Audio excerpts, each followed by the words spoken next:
Let's do it. Hey everyone, it's Crystal from Sober Onions podcast. I am here with Dr. Robb Kelly. I am so excited. Say hello, Dr. Kelly. Hi guys, good to meet you. Good to be here. I'm so privileged to have you on the show. I am almost 1 year sober, which is just phenomenal to me. When you say 1 year, it doesn't seem like a long time because I will spout, oh, I did this for 20 years, or I did this for a decade, or my kids did this for 5 years. And like, to me, that sounds like such a long time. And 1 year in the first year of sobriety has felt like an eternity to me. I have struggled more than I have ever struggled in my life. A lot of it was mental, which I want to talk to you about, because I realized that my alcohol abuse had a lot to do with suppressing all of the feelings and all the trauma that I had either self-inflicted or had quote unquote happened to me. And so when I started this podcast, it was at 100 days sober, and I had no clue what it was going to turn into. I had no idea I would have the privilege of having people like you on my show and be able to spread the word of recovery, because the whole point of why I started this podcast was because I had zero idea that there was so many resources for people like me. I didn't get a DUI. I was a mother of two. I don't have a special story, you know. I'm a mom who got divorced and remarried and was PTO president, and every job that I had a superior title, and I was addicted to alcohol. Alcohol ruled me to the point where I got so low that I was so depressed that I felt like no one cared if I even existed, not even my kids. And so that's when my reality hit me, in the sense that I realized that this disease is so huge and that my solution to everything I was going through was alcohol. And so now that I'm sober, I have met myself, which has been interesting to say the least, because I am faced with everything that I can remember in my life. And I'm 42, so there's lots that I don't remember. And so to be in this position and think, how did I get through all this? How did I deal with this? Or why didn't I quit sooner? Or, you know, I have so many what ifs and why ifs and all this stuff. And before, when things would happen, I would just drink because I deserved it. You know, I was a hardworking mother and I deserved it. But now my youngest daughter hasn't talked to me in 3 years. You know, there's huge consequences to this disease. And so therefore, that is why my mess then became my mission, to tell people out there that you can be just like me and have a serious addiction to whatever it may be. I had spouts in my life where Adderall became prominent in my life, and I was able to get that out of my life on my own. But I was a double life. I had a double life.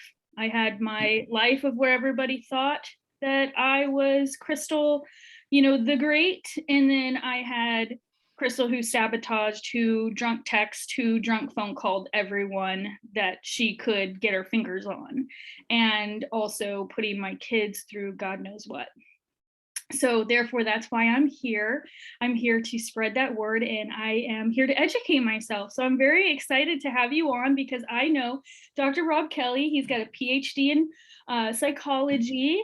He has his own recovery group called Robb Kelly Recovery Group. He's in Texas, which I'm very honored to have him because there is a time difference. So he has accommodated to Sober Onions podcast.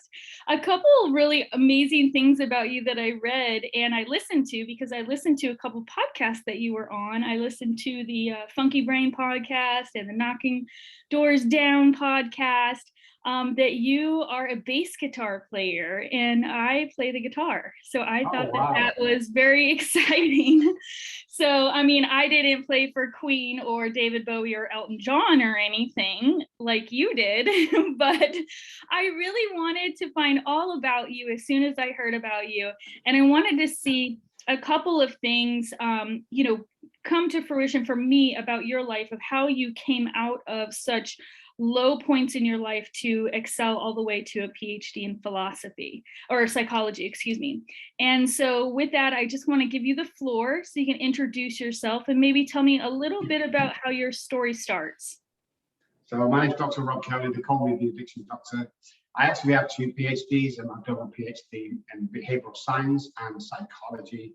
I went back to school about 6 years ago to get my second PhD. I study neuroscience around addiction and alcoholism. I specialize in remapping the brain, and we've done a lot of research into the alcoholic. That's why our success rate is so high. It's around 97, 98%. Treatment centers are around 5%. Because we really look into the gateway drug here. And the gateway drug is trauma. It's not marijuana, guys, unfortunately. I know everyone says that, but it's not.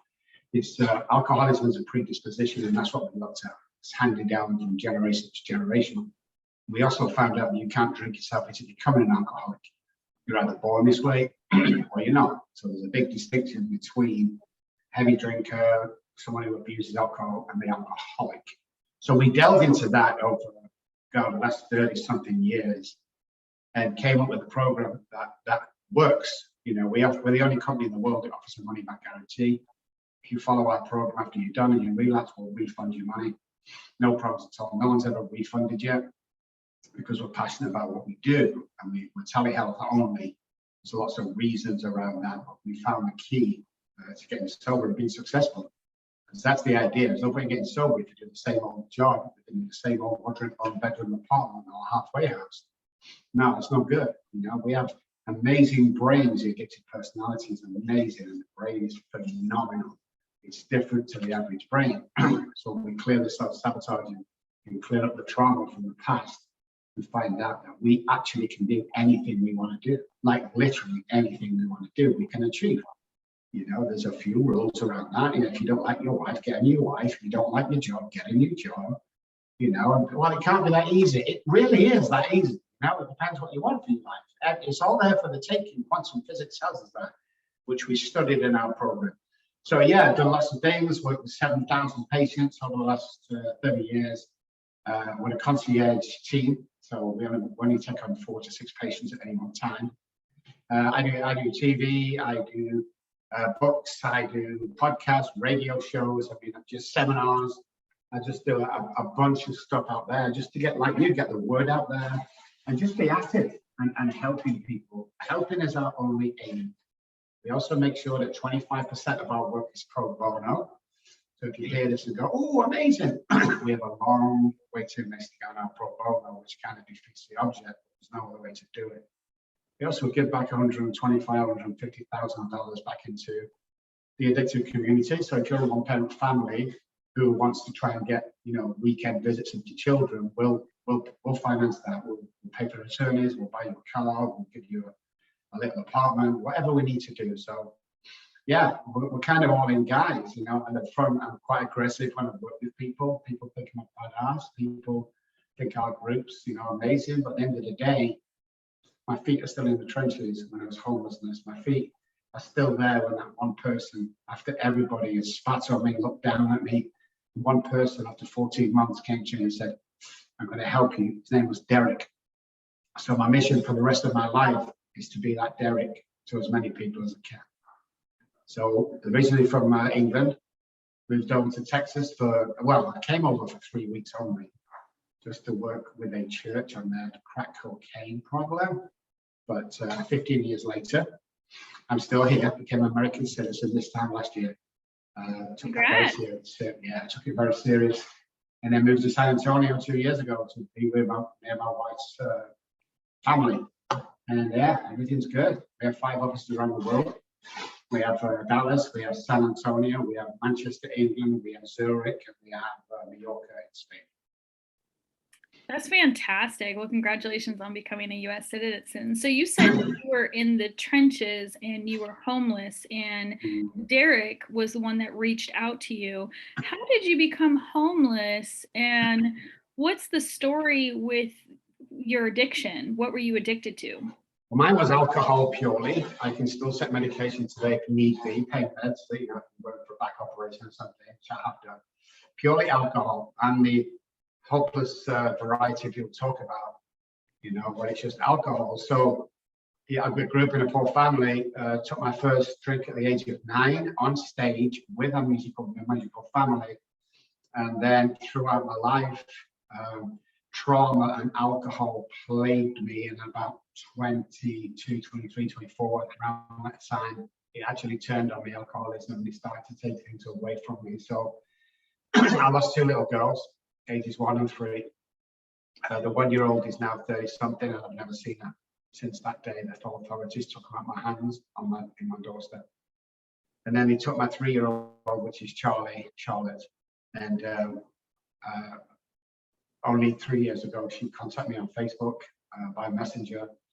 I'm in I'm in Dallas. She's in Manchester, England. She said, "Dad," I saw that word "dad" and my heart just broke. It was just like, oh my God, because I'd given up seeing him. That's what my parents and wife told me to go away, you're drunk. Nobody wants to see you anymore. So I did. So we flew out on the red eye, me and my wife, and we met my daughter for the first time in 28. I don't know how long it is. It's a long time. And as I got to the door, we were very nervous. I knocked on the door. She answered the door. We hugged, we cried. It was just the most nerve-wracking part of my life. And I thought it was the most beautiful time in my life when I was stood on the doorstep, and then she invited me into the house. And she says, "Dad, I've got something to show you." And she walked me into her living room and handed me my 3-month-old granddaughter. So for anybody out there that said dreams don't come true and miracles are not with us anymore, you are wrong, my friends. I see miracle on a daily basis. I've seen too many miracles for one human being, and that is why I'm passionate about this. Everybody wants to work with the alcoholic or addict, but nobody works with the families. I work with families once a month. Not going to do it. This is a family illness. It's a family recovery. It's devastating more families than you could ever imagine. Everybody knows somebody with an alcohol or drug problem, and if you don't, it's probably you. That's how rife it is. But we don't register the death as we should. You know, drunken alcoholic at home sets fire to her house. It goes down as a fire. Chronic alcoholic gets to the liquor store with pancreatitis blowing up and cirrhosis. He's drunk, he crashes the car because he can't even see, and a blackout goes down as liver failure. You know, it's not recorded properly. We've done our own research on that. It's horrendous. So yeah, it's become a passion, an obsessive passion with me. And I also go to 12-step meetings. I'm a big AA guy. I think the first 164 of the Alcoholics Anonymous book is one of the finest pieces of literature I've ever read in 28 years at school and colleges. There's no doubt about that. Them guys had it right in 38 when we were writing this, and published in 39. So yeah, I'm living the dream instead of dreaming the living, is that saying. And I'll tell you where that come from, Crystal. When I was on the streets, I was walking down this road, like middle-class road. It was snowing on the floor. I had no shoes on because they'd been stolen, so I was on bare feet. I had a big blanket around me. You know, it's like that homeless picture was me. And I walked past one of these houses, and the curtains were open, and there was the 2 or 3 kids around with mum and dad with party hats on, just having a great old dinner, Christmas dinner. And I just said to myself, I can only dream of that life. I can only dream of living. And that's what it came from. Today I'm living the dream, not dreaming of living. So I've tried to commit suicide 4 times on I was homeless, and twice it worked. My heart stopped on the side of the road, and they brought me back to life. I've been stabbed, I've been beaten, I've had bones cracked, ribs crunched. I've hurt people. I've stabbed my wife 3 times one night because she wouldn't let me finish my vodka. I mean, it's just a holy blackout that people go, oh my God, that's just not how, because nobody talks about it. So I thought when I came to America that I'm going to be loud and proud. And I really don't give a shit. You know, I don't report to anybody. I'll tell the blatant truth. And I think that's what people like about me. You have to pass an assessment before we work with you, and everyone thinks that's crazy. We turn down more people that we take on, because if I can't guarantee their loved ones that I can get them better, I'm not going to take it. I'm the guy that turned Britney Spears down for $1 million at Campese's restaurant in Dallas because she wasn't ready 3 days later, she was in all the papers shaving her head off. So that's kind of my journey. It's been good. It's been bad. It's been good. It's been really bad. And then now it's just absolutely amazing. I live a life beyond probably anyone who grew up the way I did in a lower class income family. I live a life beyond our wildest dreams. I drive that crazy car. I live in that big house. But it's all about giving back. It's not my money. I have a higher power. I call him God. It's not my money. It's God's money. So if I'm going to get a cup of coffee and someone's begging for food and I've only got $5 on me, I'm not getting any food that day. Guys, God, sorry, I'm not getting coffee that day. He's going to be getting the food because I would give him the shirt off my back because that's the guy I am. I don't come over that way when I'm working or some of the podcasts I do and TV things that I do because I'm just talking about the disease. And the disease is very serious. If I try and have fun, I have pink color scrubs, orange, blue, green, stripes, rainbow with all kinds of different color sneakers. I'm always laughing and never have a bad day. I have some days are better than others, but I never have a bad day. And I just love life. I really do. That's incredible. How many years have you been sober? Never give that information out, and I'll tell you why. Why? A sponsor of mine with 28 years sober, one night back at his house doing some sponsor work, dosed me with sleeping tablets and raped me. So my philosophy today is that you should know that I have recovered from alcoholism, and I can help you by the way I talk, walk, and act. So there's a bunch of us that don't give our sobriety date out, and some goes back to 1970s, 60s, or whatever it is, our group. But we just want you to judge us as you see us. So periods of time after my sponsorship deal doesn't impress me at all. I'm more impressed by the guy that's got 4 days and screaming, holding onto the desk and going, please, please help me. Because it's a quick deal. I tell everybody when they first come on, they go, how long is this going to take? And I said, from the first day, the alcohol problem will be removed. And they think I'm crazy until after the first day, and they never drink again. There's a key to this. There's a pattern to this. There's a solution to this. People are concentrating the wrong things. A lot of people concentrate on the alcohol. Alcohol's got 1% to do with alcoholism. It's just a symptom. Bottles are the symbols. It's just a symptom, the alcohol. It's not the disease. Disease is in our mind. That's when it all goes wrong. Absolutely. For myself, I've learned that just in the short amount of time that I stopped drinking, because there were so many times when these mental battles would come and I would say, like, this is when I would drink. This is when I would drink. And instead I would have to deal with those. And I'm also in AA. My grandmother, she passed 27 years in AA, and I didn't even really understand what AA was. I really felt like it was like where people went if they got DUIs or if they were court ordered. Just my education of it was not very good at all. And I actually Googled it when I got out of my treatment center because I just didn't know what to do with myself. And luckily I found an incredible group. And yeah, I mean, I'm reading the big book, and it's incredible to me that it's the same information for hundreds of years, right? And I literally can relate to it. And that just boggles my mind that I, in the 20th century, can relate to something, and the same things have happened, and I've done the same things, and I've experienced the same things. And it really just boggles my mind. And like I said, that's why I, like you know, I wanted to reach out to people and say, like, listen, if I can do it, you know, we can do it, because I know how stubborn I am. I know the mental issues that I have.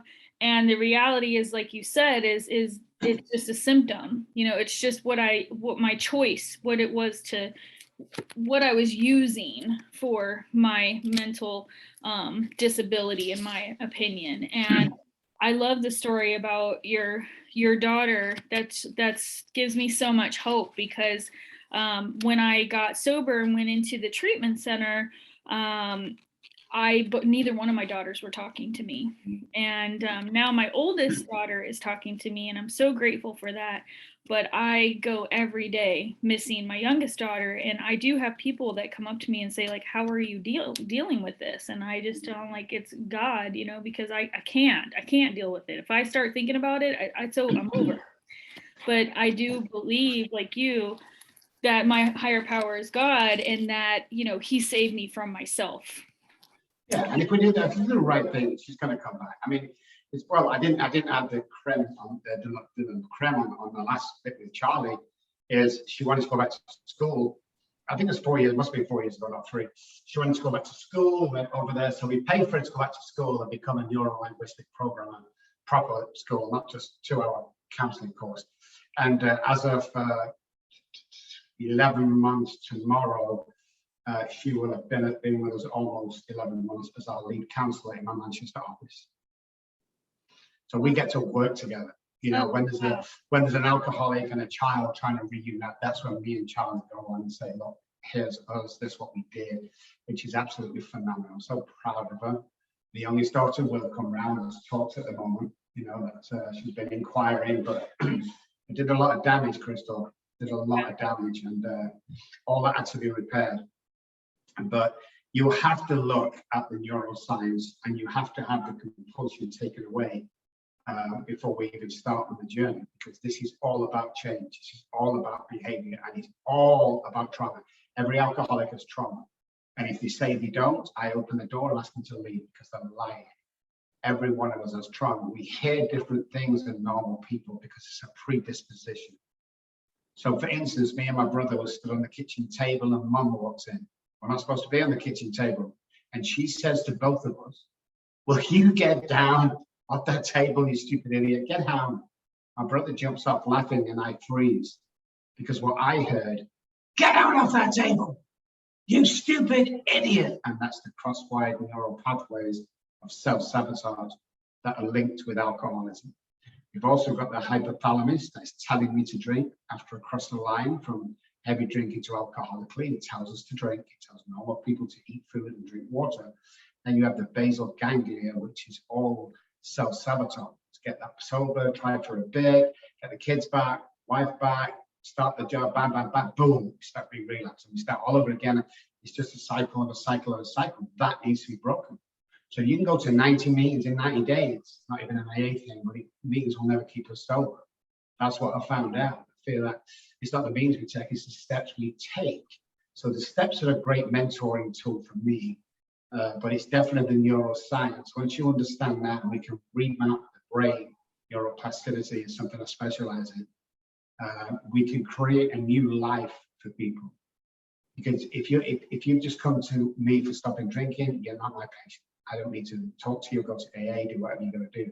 This is about building a life that you're so proud of. This is about helping others.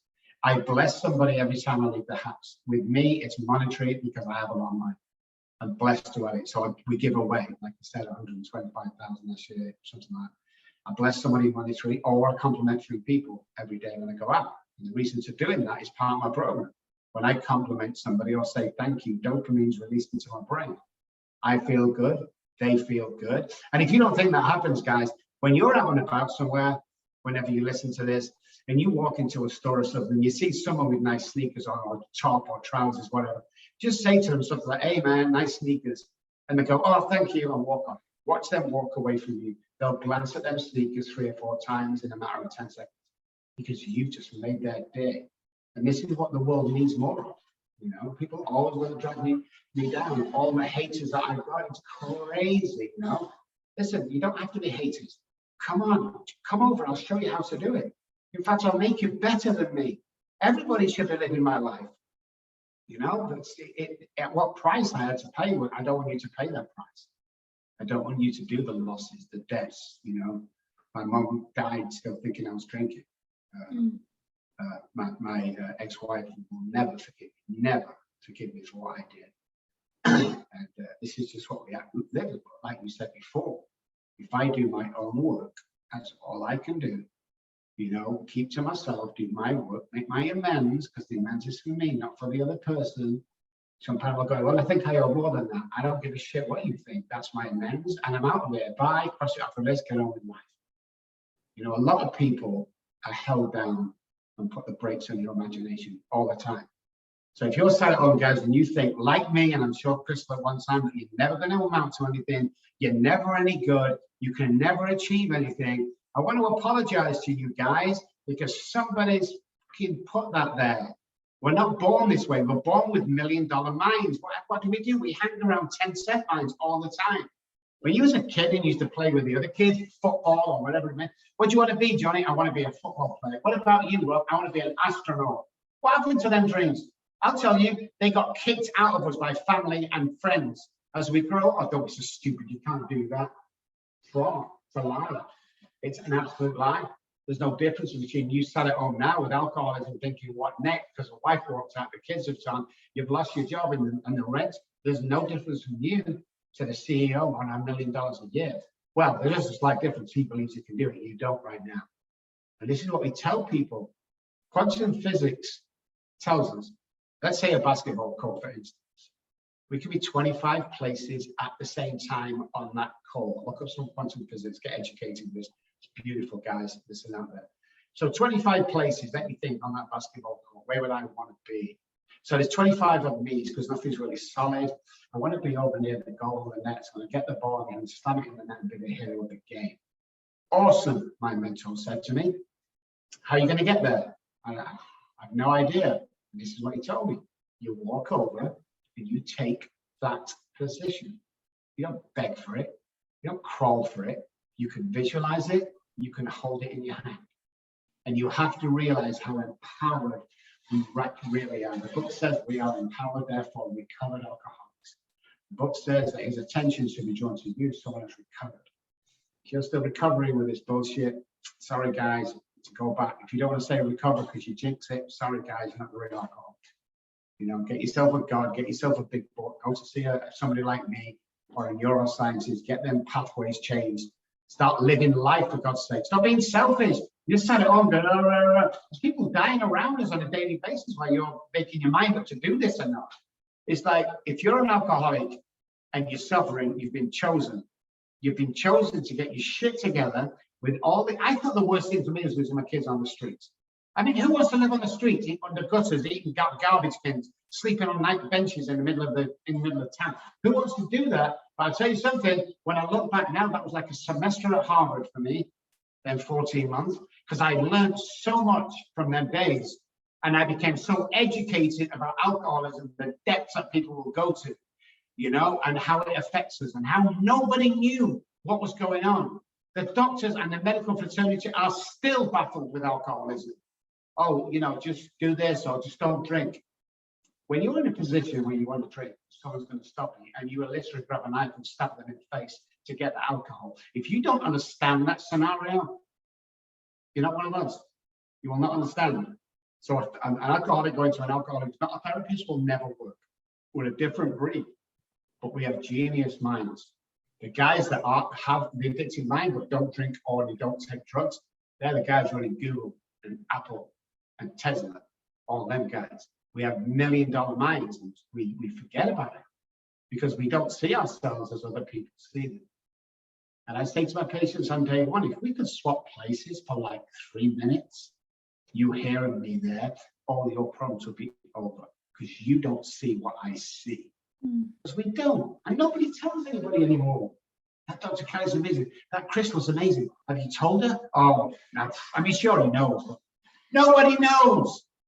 Nobody knows, guys. You need to start complimenting and telling people. Yeah. I tell people all the time, you know, because I can't tell lies. If you're a dick, I can't say you're good. You're just an idiot. But I mean, you know, we've got to start complimenting people and making people realize how much power they really have. It's amazing. It is amazing that you say that, especially I think with social media, we sort of hide behind a blanket that everything is good and that we don't have that trauma. And I find the more that I jump into, the real life scene, you meet more and more people who are really struggling and they don't know where to go, or they don't know what to do, but they're latching onto social media to help them, get free of this disease. Oh, well, I'm going to do this new social media fad. I'm going to do this and all my problems will be solved. And I'm going to take pictures of myself, completely happy, and do the filter on my face, and I'm going to look good, and no one knows that I blacked out the last 2 nights.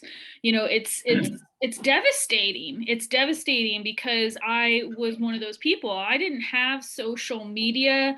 I'm old school, we had pagers, and we just didn't. Social media is very new to me. I'm not as quick as my kids are on it. It sort of was my enemy trying to raise my kids because they knew more about it. And when I was raised, it was, you knew what was going on with your kids. And with my kids, Snapchat came out, and that was the invention of everything disappearing. And so it was really hard to communicate with my children and know what was going on. And I feel like social media has just really changed everything, including the, we're trying to both help with the stigma of recovery, but also I think it's masked a lot of people in their disease.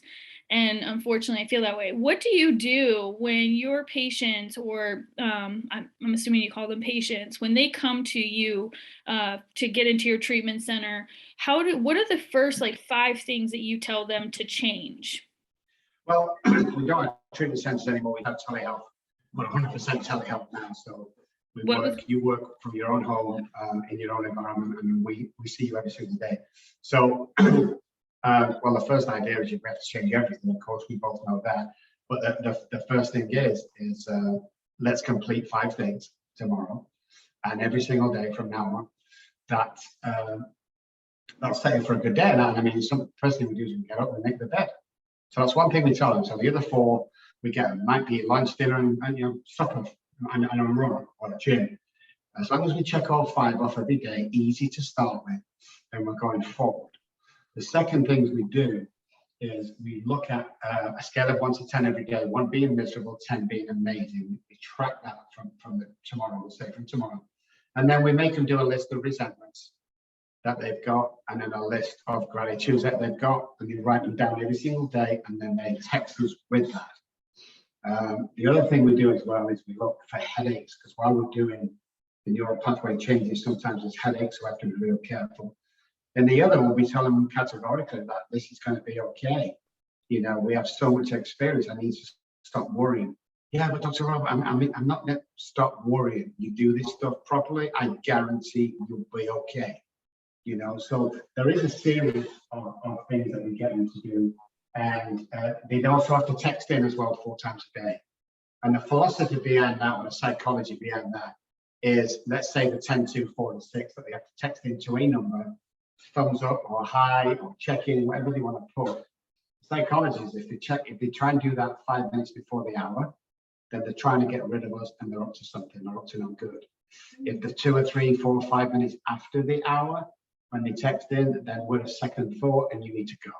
So 3 strikes and you're out. And we make it like, hey, because the bottom line is I care about everyone. When it comes to business and treating alcoholics, I don't give a shit whether you do this or not, guys. I really don't. I don't need the money. I don't need you on here every day moping. The only thing I'm going to do when you leave or I kick you out is next. But if you want to do this deal, then I'm in. But here's the rules and regulations. And one, a big one is the texting in. You miss it by 30 seconds, it's a strike. You're 3 strikes, you're out. So straight away, people think, oh my God, these guys are different. And they get nervous. They're all set. I've got patients right now. We've got alarms set for texting to Janet, 4 times a day. And it's just accountability. And just, we start working on remapping. And then the important thing is we also work with family. So if wifey or husband, whoever it is at home, she has to sign on for 2 days a week with us. So otherwise, it's like this house here, where the alcoholic house is, then this house here. But we take them psychologically and we teach them a different language. So let's say the house they live in right now is Japanese, and we take them out and teach them English, and everything's going good, but every single day he's placed back into the house who speaks Japanese, he's going to start speaking Japanese again. So we both need to start speaking English. So when both of them are doing their work in the same house, they come together, because the wife has a lot of trauma living with an alcoholic. And our research tells us that regarding the brain, I don't take anything away from our soldiers, thank you so much for your service, guys, but just for the science of this, excuse me, there is no difference between a guy coming back from war with PTSD, and a woman living with an alcoholic rampage house, the same PTSD. Nobody knows when it's going to kick off. Everyone's going to walk around in eggshells. Nobody knows what it's going to be the last day. And that's how housewives or husbands of drinkers, they're all the time. So unless you do their work, they're never going to get better. They both have to do theirs.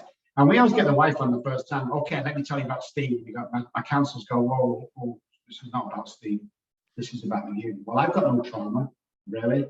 Then tell me why you have allowed your 4- and 6-year-old to watch you getting beaten and taken to hospital, and you've never walked out on that man. Tell me how much trauma you caused them, and you say you don't have trauma yourself. And then they start crying and realize that it really is affecting, because as alcoholics, and you'll know, Crystal, we infect everybody we come across. Yeah. We don't mean to, but we do. You know, and other people suffer. Other people lie for us. We get people to lie for us that's never lied in their life because they love us. You know, my mum would come home to my wife. I'd be upstairs in a blackout. Alicia's fancy bed is working very hard. She lied for me. We get people to lie for us. We get people to steal. We steal. It's just a horrific, absolutely horrible, disgusting disease. And the reason why it's a disease is because it's a biochemical reaction to ethanol, not alcohol. Everyone says, oh, we're allergic to alcohol. That's not exactly true. We're allergic to the ethanol in alcohol, so it's kind of true. The other thing that's false as well is, well, drinking too much can kill brain cells.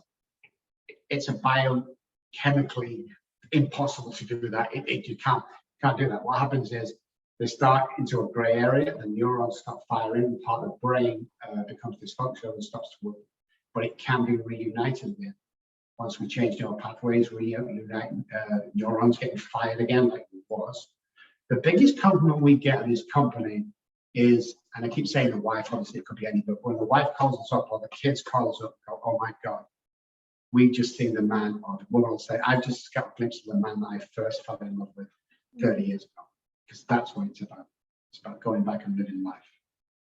Yeah, it was, I went to Florida just in February, and it was the first time I had seen my daughter since I got sober.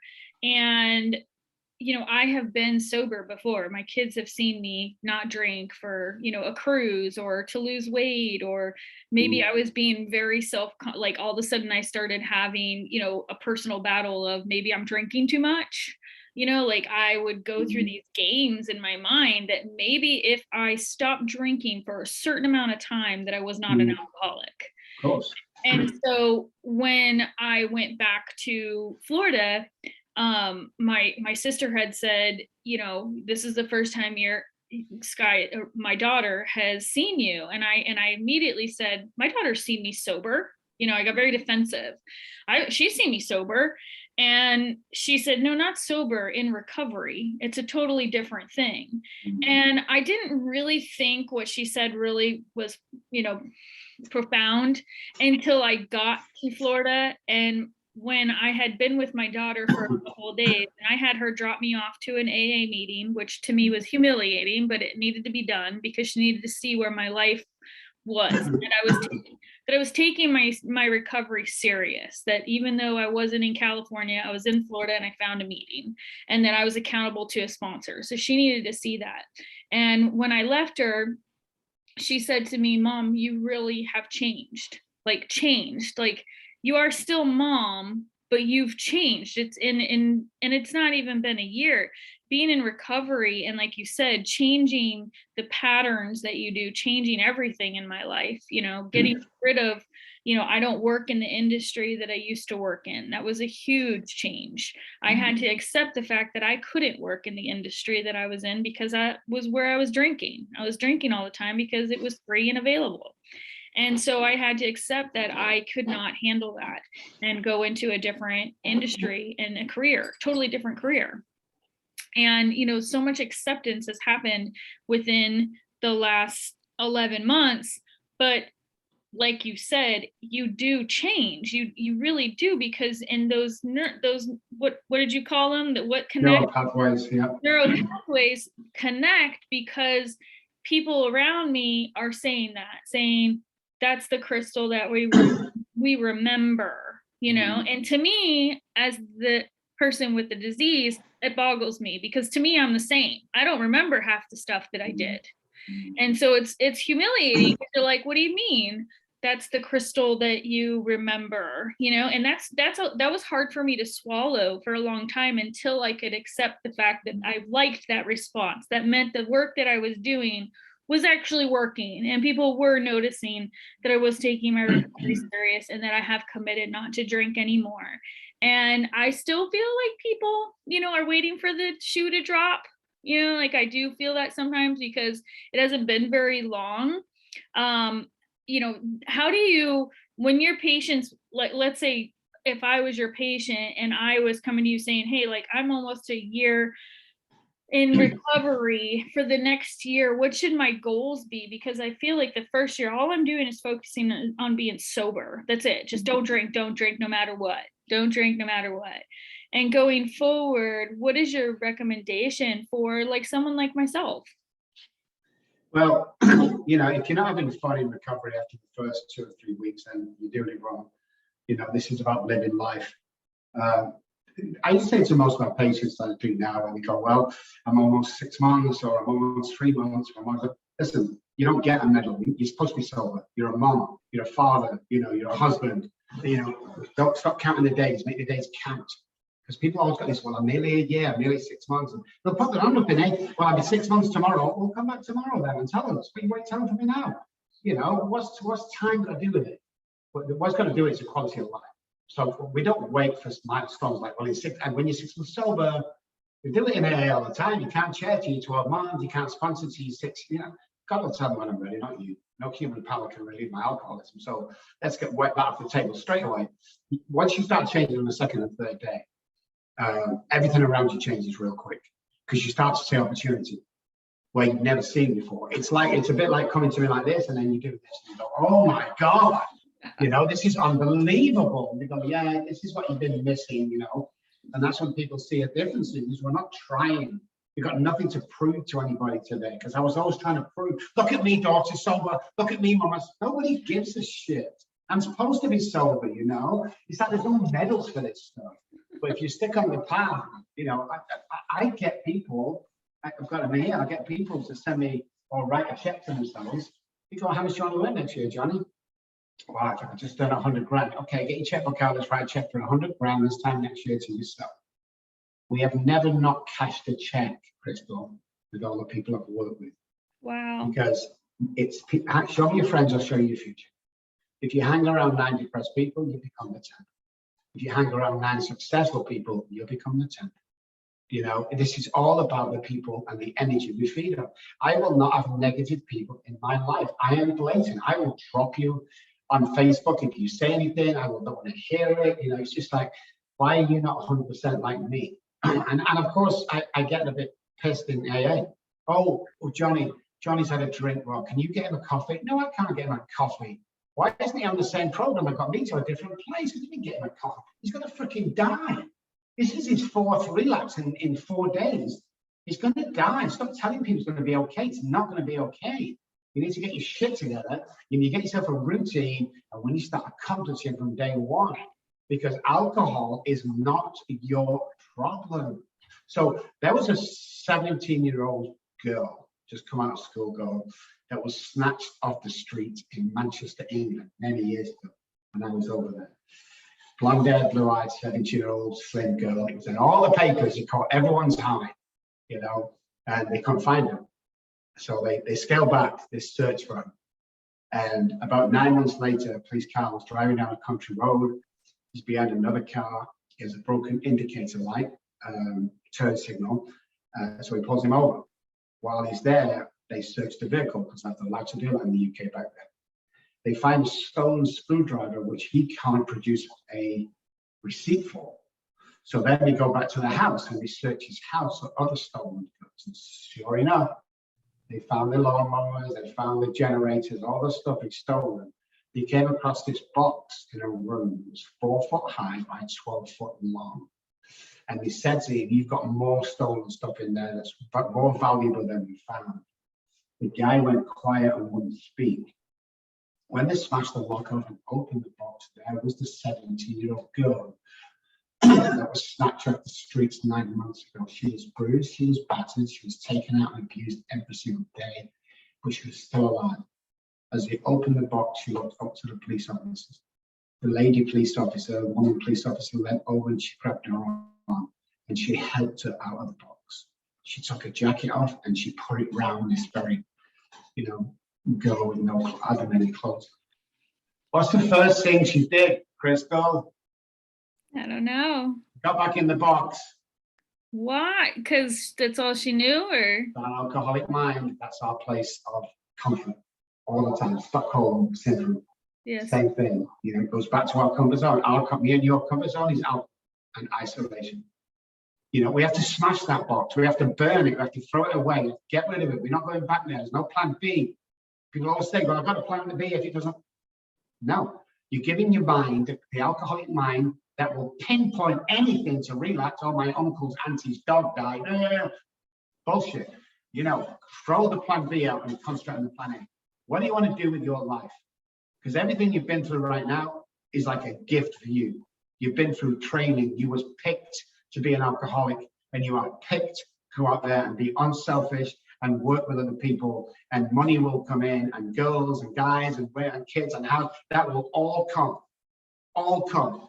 I've learned one thing during my business life, and that is if I chase the money, I don't achieve the dream.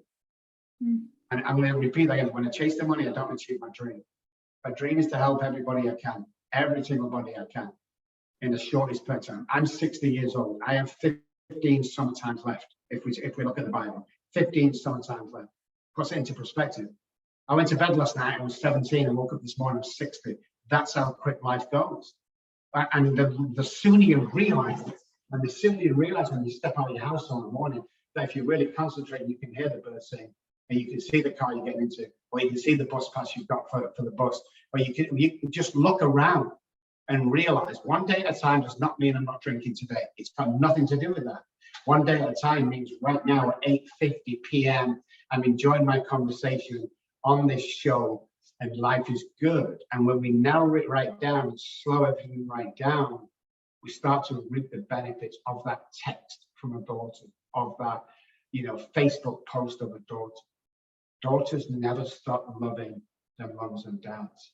It's just that they've got so much trauma, they can't deal with that. When they sort the trauma out, everything will be reunited. I guarantee it. My youngest daughter will come back, and so will yours. It's what happens. I have never not seen it in 30 odd years of doing this. I have never not seen it with 7,000 people I've worked with. It always happens. Now, with one, husband and wife, whether the wife wants her husband back or husband wants the wife back, depending on who's recovered, that's different. I've had lots of guys go, I don't want to go back to a relationship. It was poisonous for me. I want it a different way. But the studies we did on that is regarding the children are more happy with two separate parents both loving them than living under the same house with violence and turmoil every night.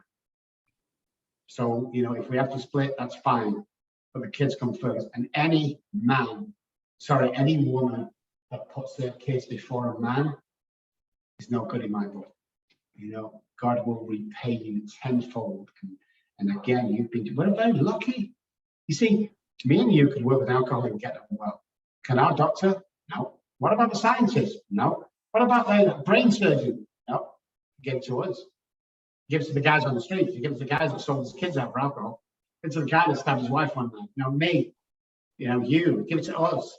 That's how special this journey is. And the quicker you realize that, you don't have to be homeless like me. You don't have to lose everything like me. You know, you can make a start tomorrow and get up and go, you know something, I'm going to start. And if you're sat at home thinking, well, it's okay for you, Dr. Robb, in your big house, and homeless for 14 months, guys. And listen, you know what I said about my feet are always in the trenches? If you need to start tomorrow to start your life all over, if you're sat at home going, I just wish I could get that push. Here's my personal phone number. I will give Oh, you're cutting out.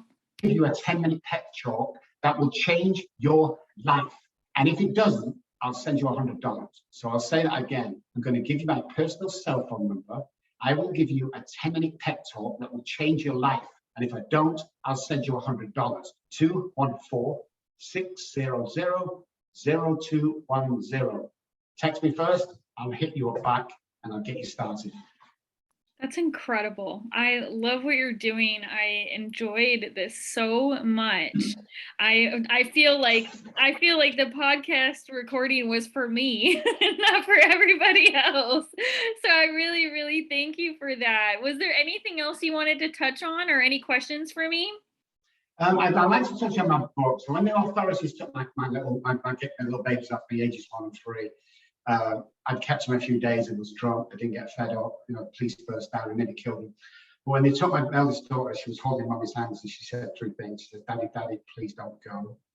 Then she says, Daddy, Daddy, please get better. And as it got to the gate at the end of the big long driveway, she turned around one more time and she says, Daddy, Daddy, please stop drinking. And I couldn't do it. And it destroyed me. And 6 months later, I was homeless. So I wrote a book, Still Estranged from my eldest daughter. No, they didn't have a title. And we wrote my life story. And we wrote about brain science. And we wrote about, you know, everything being great. And we had this book. And then my daughter got in contact with me. And I told her about the book. I don't want it to dedicate to her. And she said, what are you going to call it? I said, I have no idea. And she says, what about the last thing you said to me? Which was, so the book called Daddy, Daddy, Please Stop Drinking. It's on Amazon. It's in stores, but Amazon's the best place to get it. Or every single dime, not the profit. You hear that? All the profits don't now, rubbish. That's just everybody's taken their part, you know. So from a $9 book, you've got 50 cents that go. No, every single cent that you buy goes back into the community in England and in the US for people that need it, that are homeless and stuff like that. And we track records. And if you do buy it, then you go, this is rubbish. Email me or text me, I'll refund you money. There is a problem, but it's well worth a read. It's phenomenal. And the other thing I want to say, oh my God, how beautiful are you, Crystal? You're absolutely unbelievably beautiful. Thank you. And you shine and you smile, it's phenomenal. And I want to say something now while we're still on podcast recording is, I want to thank you for doing what you do, because I do research on everybody. I don't just walk into this. And the stuff you do and the people you help, probably hundreds of thousands with the ripple effect that we have, is just phenomenal. I'm proud to call you my friend. And you're just amazing, beautiful, you're talented. It's hard to stand up, Crystal, and be that person, but you've done it. You stood up and you're being that person. And for that, you steal my heart. You really do. And I think we're going to be friends for the rest of our lives. So thank you so much. I think so too. Thank you so much, Dr. Kelly. It's funny because I didn't think that my intentions were very just to be in it. You know, I wanted to be in it with everyone. And I was struggling with how many people I felt like I did not relate to. And that I felt like people weren't talking about like the real stuff. They weren't talking about what the real issue was. And I thought, you know what?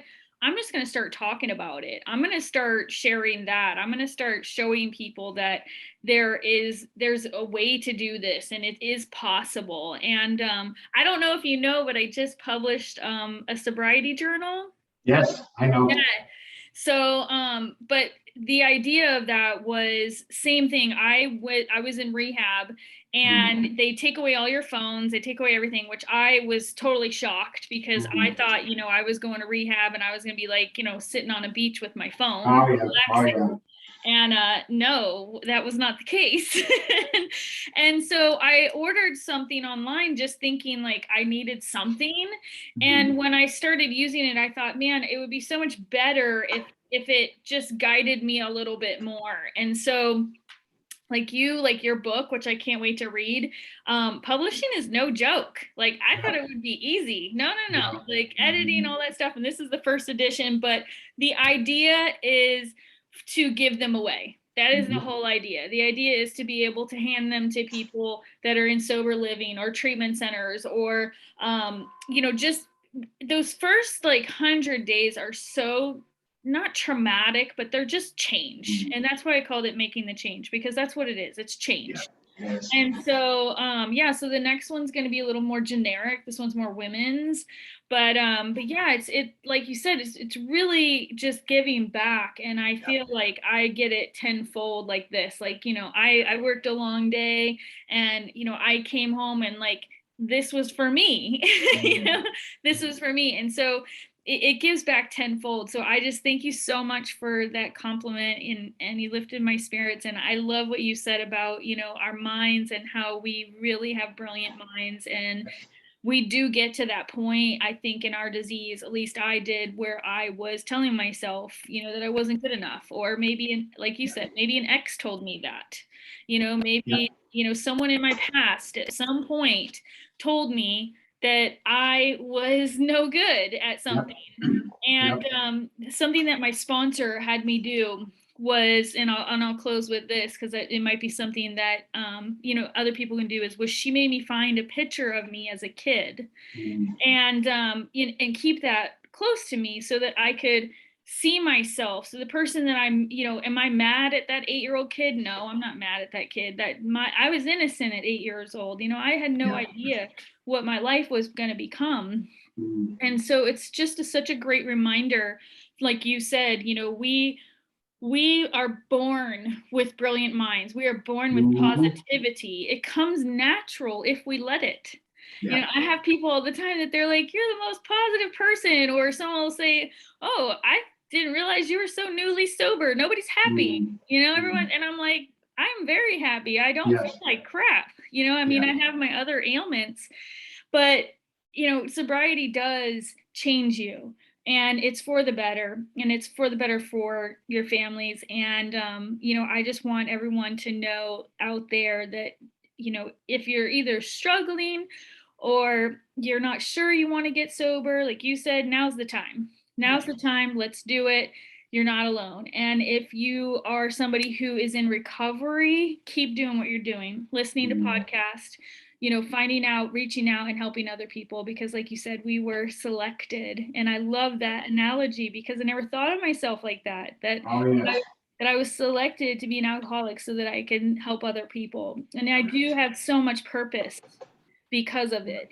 I went from completely depressed and devastated to purpose, to having some purpose, when there's times where I'm like, I don't even know why I'm doing this. And then I will get a message from someone and they're like, you helped me stay sober today. And I'm like, I did?